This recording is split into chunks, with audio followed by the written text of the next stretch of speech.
3 nouveaux monstres, personnaliser l'apparence de ces armes et une nouvelle collab avec Fender, voilà ce qui nous attend dans la Title Update 2 prévue ce lundi 30 juin 2025 sur Monster Hunter Wilds. Avant toute chose, si toi aussi tu trouves que l'apparence des armes martiennes font tâche, sache que tu pourras désormais changer leur apparence. Pour cela, il faudra avoir au préalable fabriqué l'arme finale d'un arbre pour pouvoir utiliser elle et toutes les précédentes comme équipement spécial. La mécanique sera également présente pour les armes du palico. Mais ce qui nous intéresse le plus ici, ce sont les nouveaux monstres. Nous aurons dans un premier temps l'arrivée tant attendue du Lagiacrus, Léviathan et Seigneur des mers. Ce dernier viendra bien évidemment avec son set d'armes et d'armures. D'ailleurs, toutes les armes auront le droit à une version Lagiacrus. Pour débloquer ce dernier, il faudra néanmoins être minimum RC31 et avoir terminé les deux quêtes que sont Un Monde en Furie et Doshaguma Sylvestre. Alors un nouveau monstre c'est bien, mais deux nouveaux monstres c'est mieux. Alors quoi de mieux pour l'accompagner qu'un seigneur des cieux comme le Seregios. Il arrivera lui aussi avec son set d'armes et d'armures, et bordel de merde, son armure est tellement incroyable. Notons tout de même que le Seregios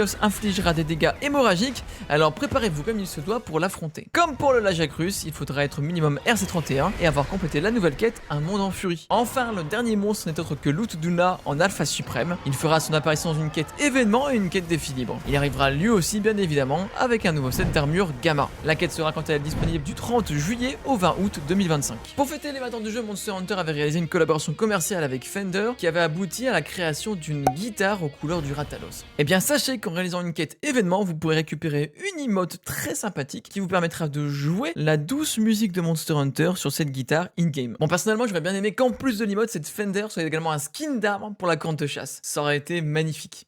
Le festival de la Concorde reviendra quant à lui du 23 juillet au 6 août pour la fête des flammes. Enfin, et pour finir sur quelques ajouts intéressants, il sera désormais possible de choisir entre Alma et Eric en guise d'assistant pour nos chasses. Le mode photo se voit un peu plus étoffé avec l'ajout de nouvelles fonctionnalités très plaisantes. De nouveaux sets d'emotes gratuits vont arriver tout au long des quêtes événements, ainsi que de nouveaux équipements cosmétiques, tant pour les armures que pour les armes. De nombreuses armes vont également subir des ajouts et des ajustements, comme le marteau qui va devenir encore plus intéressant à jouer. Alors n'hésite pas à t'abonner pour ne rater aucune news sur MH Wilds.